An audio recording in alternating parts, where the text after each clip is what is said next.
ماہ شعبان المعظم کی آج 11 تاریخ ہے، اور اس ماہ شعبان المعظم میں ایک ایسی رات آتی ہے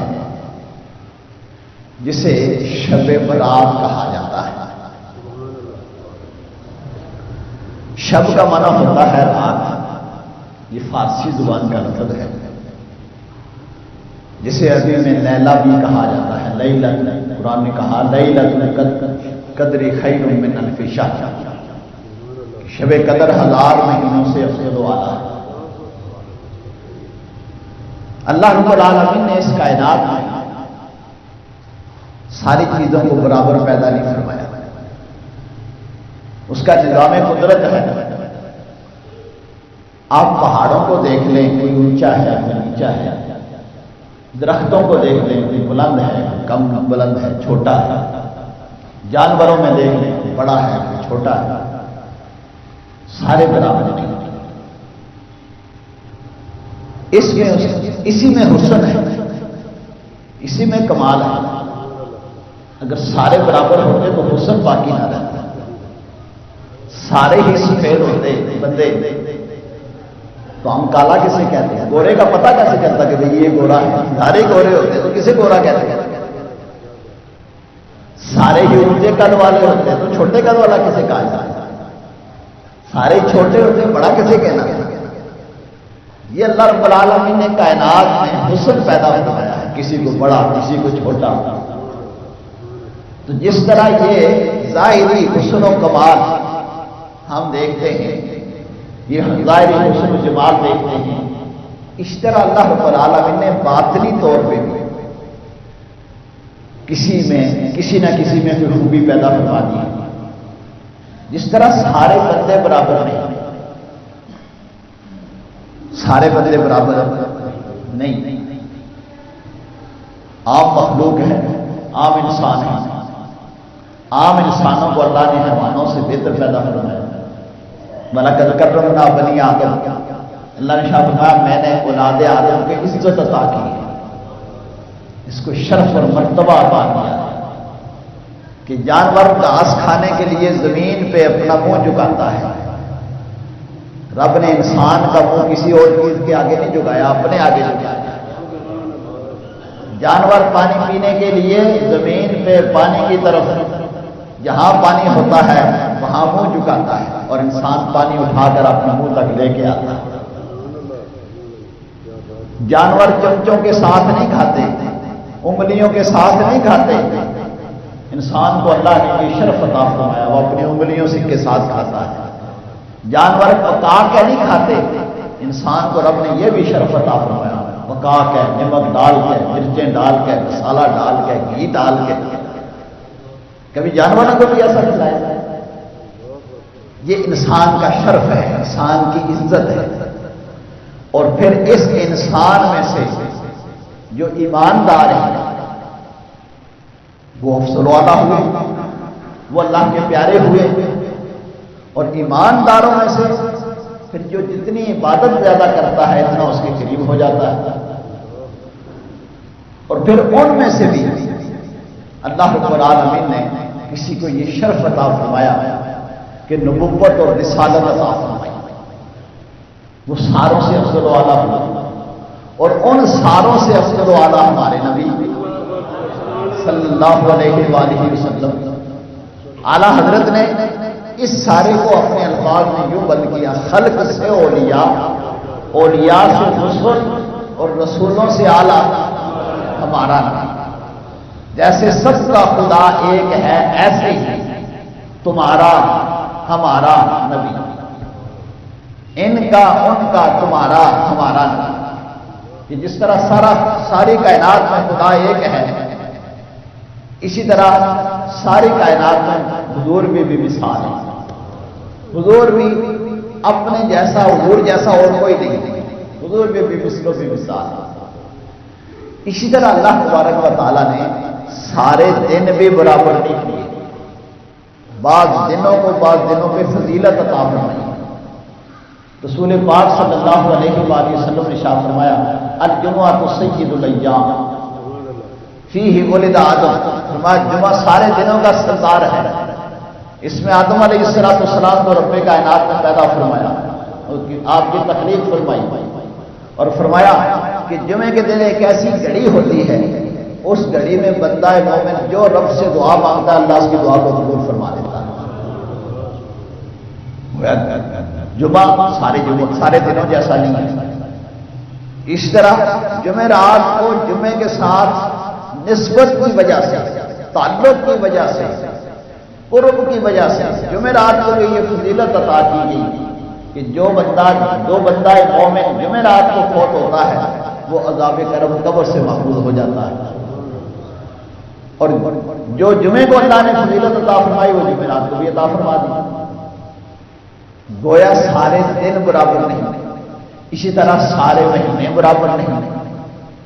ایک مہینہ وہ کہ جس کے متعلق رب نے قرآن میں بیان فرمایا شہر رمضان الذی انزل فیہ القرآن، اللہ نے شاہ فرمایا کہ سارے مہینے اللہ کے ہی ہیں، 12 مہینے اللہ نے پیدا کیے ہیں، لیکن ایک مہینہ ایسا بھی ہے جس میں رب نے قرآن نازل فرمایا ہے، اور وہ ماہ رمضان کا مہینہ ہے۔ اب اس ماہ رمضان کے مہینے کے ساتھ ہونے کی وجہ سے، قریب ہونے کی وجہ سے، نسبت کی وجہ سے اللہ نے ماہ شعبان کو بھی عظمت عطا فرمائی۔ کہتے ہیں اچھے سنگ ترے، اچھے سنگ ترے، لوہے کا کام ہوتا ہے ڈوب جانا، لیکن اسی لوہے کی کیل کو لکڑی میں لگا دیں اور لکڑی کو دریا میں بہا دیں، جب لکڑی تر جائے گی تو کیل بھی تر جائے گی۔ اچھوں کے ساتھ لینے کا یہ فائدہ ہوتا ہے۔ شیخ سعدی علیہ رحمہ فرماتے ہیں اگلے زمانے میں صابن نہیں ہوتا تھا، مٹی سے نہایا جاتا تھا۔ کہتے ہیں میں حمام میں گیا، وہاں مٹی بڑی خوبصورت رکھی ہوئی تھی، اور میں نے اسے سونگا تو اس سے خوشبو آ رہی تھی۔ میں نے اسے پوچھا مٹی، تو مٹی ہے، تیرے اندر خوشبو کہاں سے آ گئی؟ تو اس نے کہا میں تھی تو مٹی، لیکن جمال ہم نشی در من اثر کر وگرنہ من ہما خاتم کے ہستم۔ اس نے کہا کہ چند دن میں پھولوں کے ساتھ رہی، میرے اندر گلاب کا پھول لگا ہوا تھا، درخت لگا ہوا تھا، اس کی پتیاں میرے اندر گرتی رہی، اس کی خوشبو میرے اندر پیدا ہو گئی۔ میرا کوئی کمال نہیں، میرے ہم نشین کا میرے اندر کمال آ گیا۔ میرے ساتھ والے نے، جس نے میرے ساتھ بیٹھک کی، تعلق جوڑا، اس کی وجہ سے میرے اندر حسن آ گیا۔ اب ماہ رمضان المبارک کے ساتھ نسبت ہے ماہ شعبان المعظم، اس کے قریب والا مہینہ، تو حضور نے ارشاد فرمایا شعبان و شہری رمضان و شہر اللہ، فرمایا شعبان میرا مہینہ ہے، رمضان اللہ کا مہینہ ہے۔ اور حضور کے ساتھ جس کی نسبت ہوگی وہ ادنا تھا اعلیٰ ہو گیا۔ لکڑیاں ساری عام ہوتی ہیں، جلائی جاتی ہیں، لیکن اس لکڑی کی قرآن کی رہن بنا دی جائے، اس کو جلانا جائز نہیں ہے، اس کو گلی محلے میں پھینکنا جائز نہیں ہے۔ کیوں جی؟ کہتے ہیں جناب اس کے اوپر قرآن رکھتے ہیں، جو کپڑا قرآن پاک کا غلاف بن گیا اسے سرے عام پھینکنا جائز نہیں، اسے جلانا جائز نہیں۔ کیوں جی؟ بھئی کپڑا تو عام تھا لیکن نسبت اس کی قرآن کے ساتھ ہو گئی، ادنا کی نسبت اعلیٰ کے ساتھ ہو گئی، اس اعلیٰ نے ادنا کو اعلیٰ بنا دیا۔ حضور نے ارشاد فرمایا شعبان و شہری، شعبان میرا مہینہ ہے، اور اس حضور کے مہینے کی وجہ سے اس کو عظمت کیا نصیب ہوئی؟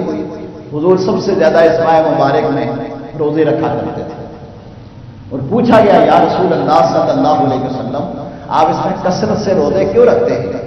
فرمایا اس میں بھی ایک رات ہے، جس طرح ماہ رمضان میں ایک رات ہے، اس رات کے متعلق رب کائنات نے فرمایا کہ لیلۃ القدر خیر من الف شہر، کہ شب قدر کی رات، شب قدر 1000 مہینوں سے افضل و اعلیٰ ہے۔ تو ماہ شعبان میں بھی ایک رات ہے، اور یہ عام راتوں سے افضل و اعلیٰ ہے۔ یا رسول اللہ اس میں کیا ہوتا ہے؟ فرمایا اس میں بندہ مومن کی تقدیریں لکھی جاتی ہیں، سال بھر کہ اس کے جو رزق اس کے مقدر میں لکھا جانا ہوگا وہ اس رات میں لکھا جائے گا، اس کی عمر کے متعلق لکھا جائے گا، اس کے مستقبل کے متعلق لکھا جائے گا۔ اور سرکار علیہ السلام نے ارشاد فرمایا کہ کئی لوگ ایسے ہوتے ہیں جو دنیا کے کاروبار کی تیاریاں کر رہے ہوتے ہیں، کوٹھیاں بنا رہے ہوتے ہیں، لیکن ان کے مقدر میں لکھ دیا جاتا ہے تو انہیں قبر میں جانا ہے، کوٹھی میں نہیں جانا۔ تیاری کوٹھی کی کر رہے ہوتے ہیں، میں نے جناب فلاں علاقے میں محل لیا ہے، ڈیفنس میں جاؤں گا جناب، فلاں علاقے میں جاؤں گا، فلاں علاقے میں جاؤں گا، یہ اپنی منصوبہ بندیاں بنا رہا ہوتا ہے، اور تقدیر میں لکھ دیا جاتا ہے کہ انہیں ادھر نہیں ادھر جانا ہے، انہیں قبر کی طرف جانا ہے۔ اب جب قبر کی طرف جانا ہے، عقل مند بندہ جس چیز کی طرف جاتا ہے، جس مقام کی طرف جاتا ہے، جانے سے پہلے اس کی تیاری کرتا ہے۔ اللہ تعالی ہم سب کو بار بار حج نصیب فرمائے، عمرہ نصیب فرمائے۔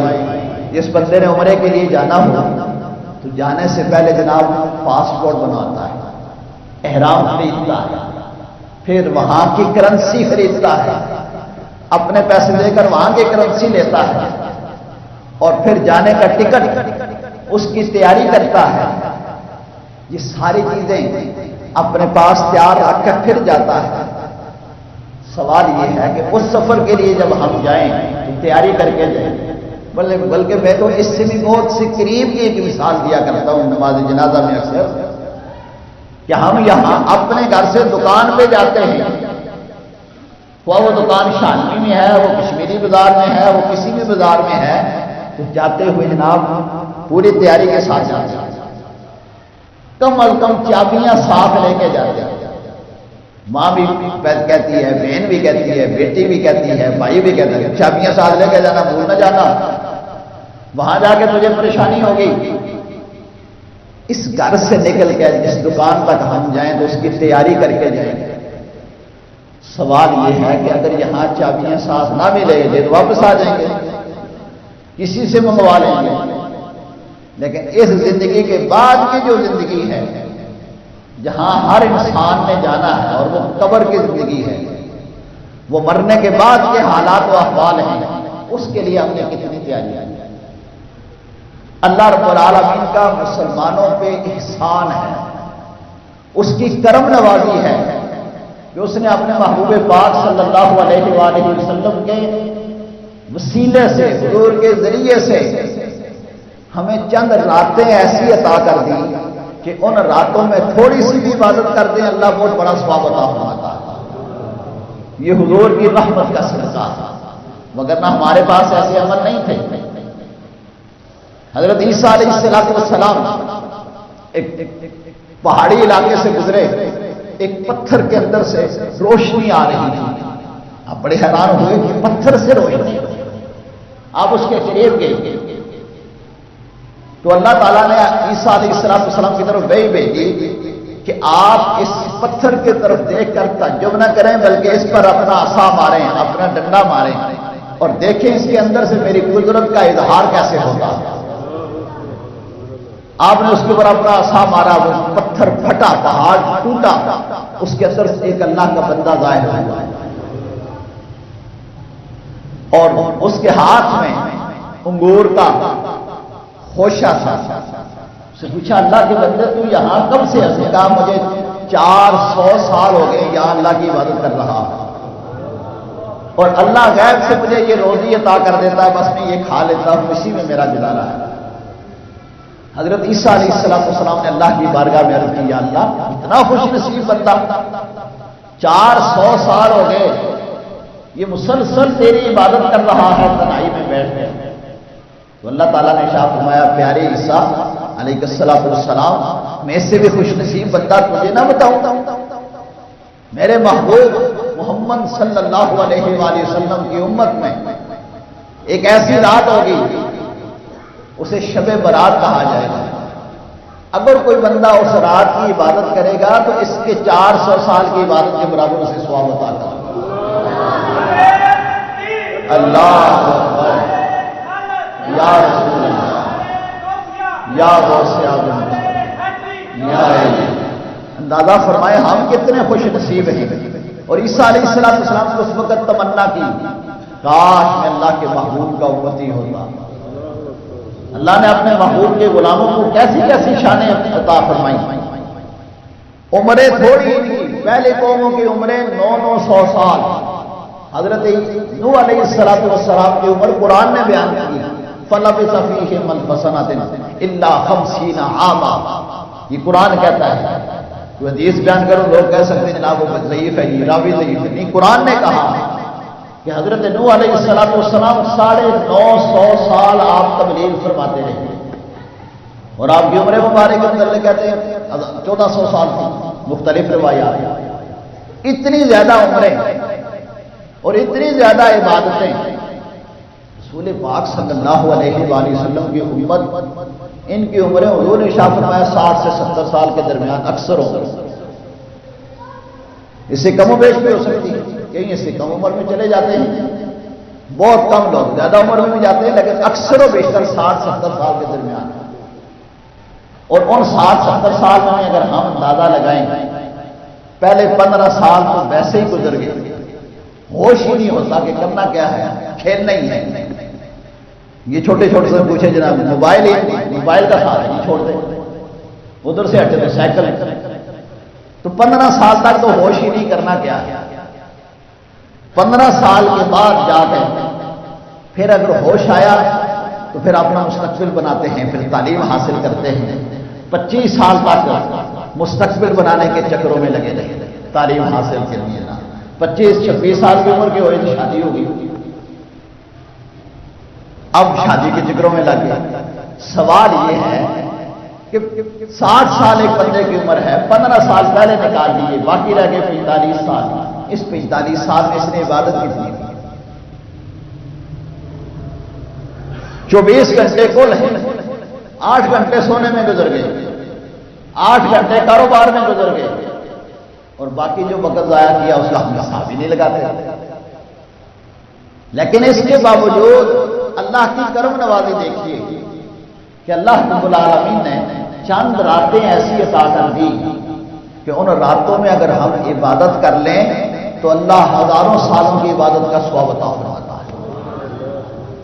ان راتوں میں سے ایک رات ہے شب برات. شب کا معنی ہوتا ہے رات، اور برات ایک یہ لفظ ہے براءت، اس کا معنی ہوتا ہے بری ہونا. تو چونکہ بندہ عبادت کر کے، توبہ استغفار کر کے، اللہ سے معافی مانگ کے گناہوں سے بری ہو جاتا ہے، اس لیے اسے شب برات کہا جاتا ہے. اور ایک برات کا معنی ہوتا ہے بابرکت ہونا. تو چونکہ بندہ اللہ کی عبادت کر کے، اللہ کا قرب حاصل کر کے بابرکت ہو جاتا ہے، اس لیے بھی اسے شب برات کہا جاتا ہے. اور یہ خوش نصیب لوگ اس رات کو ضائع نہیں کرتے، بلکہ حضور غوث پاک رضی اللہ تعالیٰ عنہ آپ غنیت الطالبین میں فرماتے ہیں کہ شعبان المعظم میں جو 5 حروف ہیں یہی برکت والے ہیں، یہ مہینہ ہی برکتوں والا ہے. آپ فرماتے ہیں شعبان عین، شعبان شین عین با الف نون، یہ 5 حروف ہیں. اور شعبان کی جو شین ہے اس سے مراد ہے شرف و بزرگی، عین سے مراد ہے علو و مرتبہ، بلند مرتبہ، بے سے مراد ہے برکت، الف سے مراد ہے الفت و محبت، اور نون سے مراد ہے نورانیت. جو بندہ اس مہینے میں عبادت کرتا ہے، روزے رکھتا ہے، رات کو نوافل پڑھتا ہے، حضور پہ کثرت سے درود و سلام پڑھتا ہے، اللہ یہ ساری عظمتیں اسے عطا کر دیتا ہے. یہ عام دنوں کی بات. شب برات وہ تو اللہ نے مسلمانوں کی بخشش کے لیے عطا فرمائی ہے. قرآن پاک میں اللہ رب العالمین نے ارشاد فرمایا سورہ دخان میں فیہا یفرق کل امر حکیم، اس میں ہر حکمت والا کام بانٹ دیا جاتا ہے، تقسیم کر دیا جاتا ہے. اور وہ کیسے تقسیم ہوتا ہے؟ رسول پاک صلی اللہ علیہ وآلہ وسلم نے ارشاد فرمایا کہ لوح محفوظ میں جو اللہ نے بندے کی تقدیر لکھی ہوتی ہے، اس رات اللہ تبارک و تعالیٰ فرشتوں کو ان پہ متنبع کر دیتا ہے، آگاہ کر دیتا ہے، اور وہ فرشتے لکھ دیتے ہیں کہ آئندہ سال اس کی عمر میں کتنا اضافہ ہوگا، اس کے رزق میں کتنا اضافہ ہوگا، اس کی پریشانیاں کتنی دور ہوں گی۔ اس لیے رسول پاک صلی اللہ علیہ وآلہ وسلم نے ارشاد فرمایا کہ اس رات اللہ کا خاص جلال اپنے بندوں کے لیے ہوتا ہے، اس کی رحمتوں کا خاص نزول ہوتا ہے، اور وہ آسمان دنیا کی طرف متوجہ ہو کر اعلان کرتا ہے حل من مستغفر فاغفر له، ہے کوئی آج مجھ سے معافی مانگنے والا، میں اس کے گناہوں کو معاف کر دوں۔ حل من مسترزق فارزق له، ہے کوئی مجھ سے رزق میں اضافہ مانگنے والا، میں اس کے رزق میں اضافہ عطا کر دوں۔ ہے کوئی مجھ سے اپنی حاجات کو پورا کروانے والا، میں اس کی حاجتوں کو پورا کر دوں۔ ہے کوئی اپنی مصیبتوں سے نجات اور چھٹکارا حاصل کرنے والا، میں اسے مصیبتوں سے نجات عطا کر دوں۔ اللہ رب العالمین کی طرف سے خاص نزول ہوتا ہے اور خاص رحمتیں نازل ہو رہی ہوتی ہیں۔ اب مانگنے والا آوازیں دے رہا ہے کہ لے لو مجھ سے، لے لو مجھ سے، اور بد نصیب اس رات بھی اپنے برتن بند کر کے سویا ہو، اپنا کاسا گدائی کو الٹا کر کے سویا ہو، اس کے نصیب سونے نہیں تو اور کیا ہو، یہ اس کی بد نصیبی ہے۔ رسول پاک صلی اللہ علیہ وآلہ وسلم کا اپنا عمل مبارک کیا تھا؟ آقا علیہ السلام اس رات سجدہ میں گزارا کرتے تھے، عبادت میں گزارا کرتے تھے۔ ام المؤمنین حضرت عائشہ صدیقہ رضی اللہ تعالیٰ عنہ فرماتی ہیں کہ ایک رات میں رسول پاک صلی اللہ علیہ وآلہ وسلم کو اپنے بستر سے غائب پایا، اپنے گھر میں موجود نہیں تھے۔ میں اٹھی، میں نے دیکھا شاید حضور کسی دوسری زوجہ مطہرہ کے پاس چلے گئے۔ میں حضور کے پیچھے باہر نکلتی، جاتے تھے تو حضور کے قدموں کے نشانات، حضور جدھر جاتے تھے ادھر سے خوشبوئیں آتی، ادھر سے خوشبوئیں آتی، فرماتے میں حضور کے خوشبو کے پیچھے چلی، چلتے چلتے چلتے میں جنت البقیع میں پہنچ گئی، اور حضور علیہ السلام نے ارشاد فرمایا عائشہ تمہیں پتہ ہے آج کی رات کون سی ہے؟ آج کی وہ رات ہے کہ جس رات اللہ تبارک و تعالیٰ قبیلہ بنی کلب کے بکریوں کے بالوں کے برابر اپنے بندوں کی بخشش فرماتا ہے۔ اب قبیلہ بنی کلب یہ عرب میں مشہور قبیلہ تھا جو بکروال تھا، جن کی بکریاں بہت زیادہ تھیں، اور بکری کے جسم سے، ایک بکری کے جسم میں کتنے بال ہوتے ہیں بے شمار، لا تعداد، انسان گن نہیں سکتا۔ تو اتنا بڑا قبیلہ اور اس کی اتنی بکریاں، اس سے بڑھ کر اللہ اپنے بندوں کی بخشش فرماتا ہے۔ اس لیے شب برات قبرستان جانا یہ رسول پاک صلی اللہ علیہ وآلہ وسلم کی سنت مبارکہ سے ثابت ہوا، اور اس رات استغفار کرنا یہ حضور علیہ السلام کی سنت مبارکہ سے ثابت ہوا۔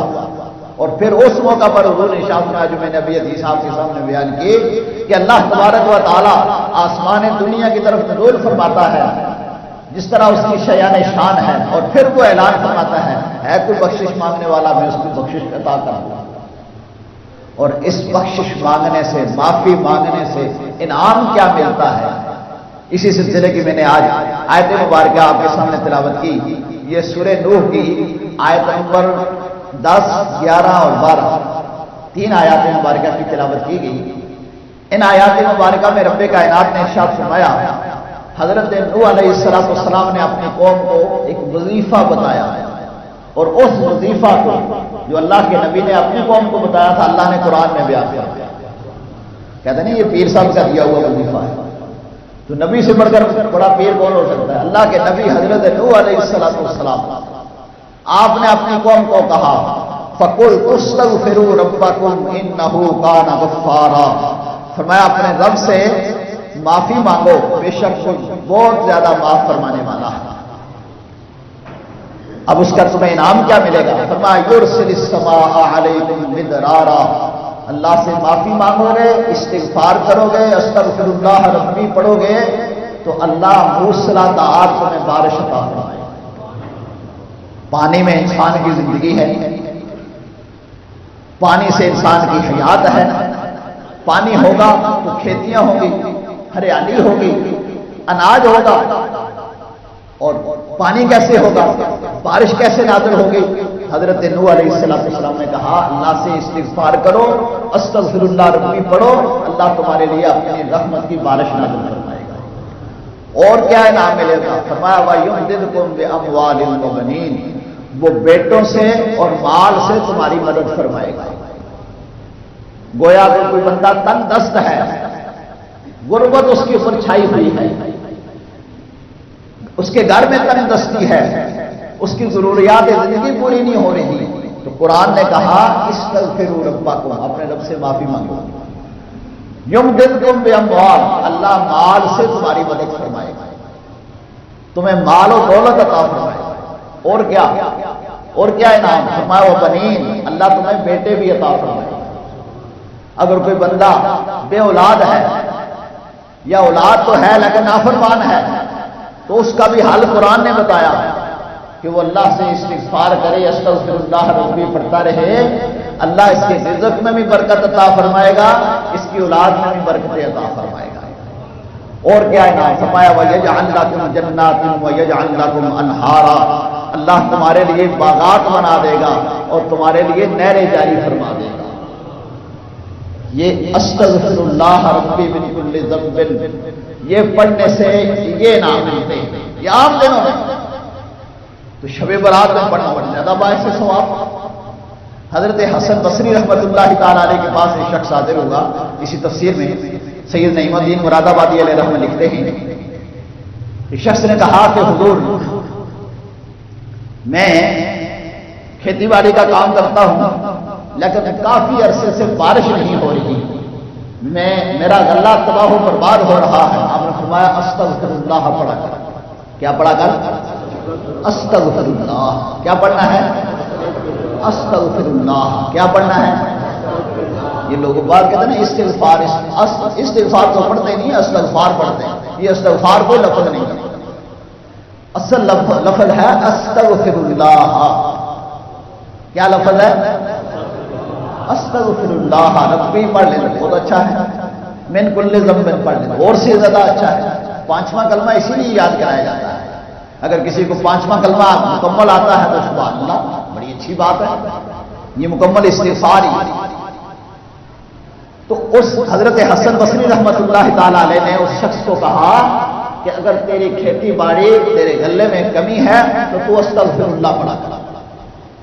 کچھ دیر گزری، ایک اور شخص آ گیا، اس نے کہا جناب میرے مال میں بڑی کمی ہے، مال کماتا ہوں لیکن برکت نہیں ہے، گھر میں ہر وقت فاقے ہی رہتے ہیں۔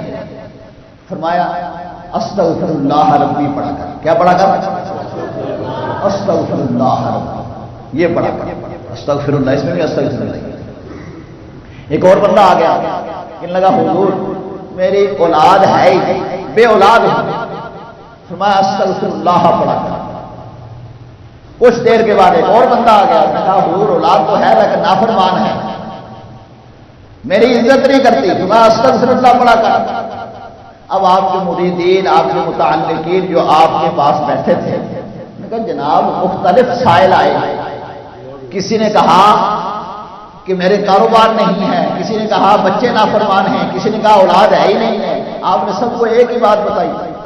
فرمایا میں نے اپنی طرف سے نہیں، اللہ کے قرآن سے بتائی۔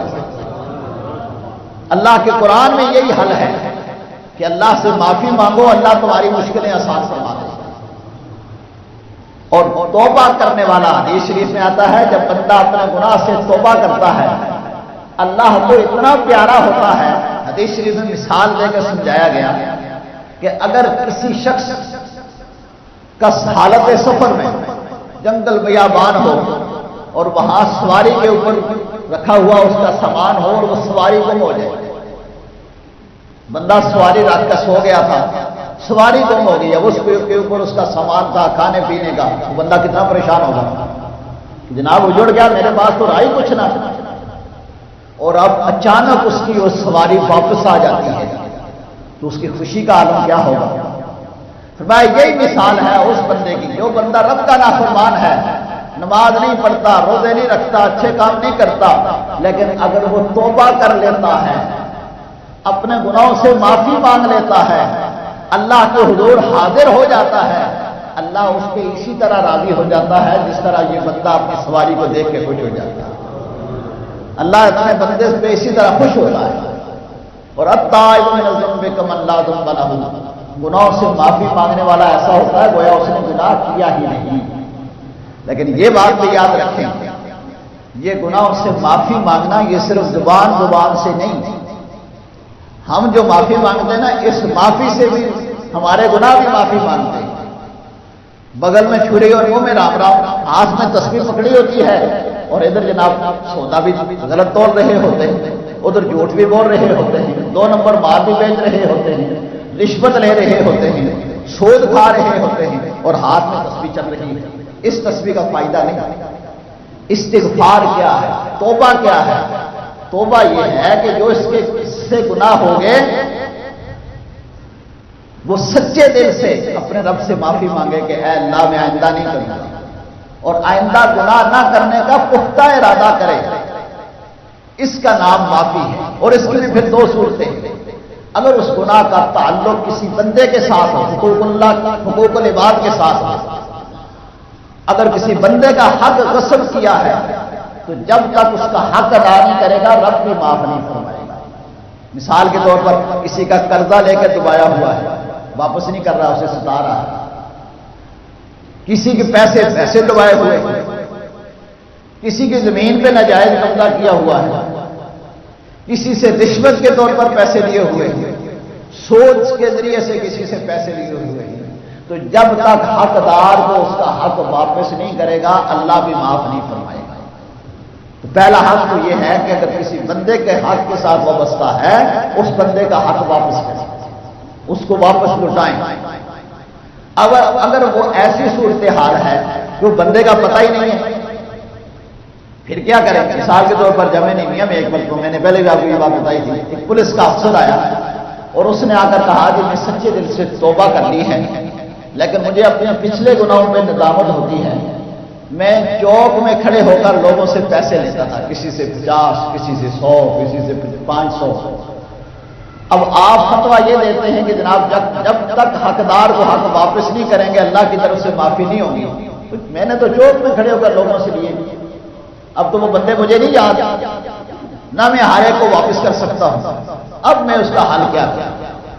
تو پھر اسے یہ بتایا گیا کہ تو اتنے پیسے، جتنا تیرا حساب گمان بنتا ہے کہ اتنے پیسے میں نے لیے ہیں، اتنے پیسے تو کسی ادارے میں وقف کر دے اور اس میں نیت یہ کر کے اس کا ثواب ان کو پہنچے جن کا یہ حق ہے، تب جا کر تیری معافی ہو سکتی ہے۔ لیکن یہ اس صورت میں ہے جب تک تمہیں ان حقداروں کا پتہ نہ ہو۔ اگر جس کے آپ نے پیسے لینے تھے وہ بندہ دنیا سے رخصت ہو گیا ہے، اس کی اولاد بھی موجود ہے اور آپ جانتے ہیں، تو جب تک ان کا حق واپس نہیں کریں گے اللہ کی طرف سے بھی معافی نہیں ہوگی۔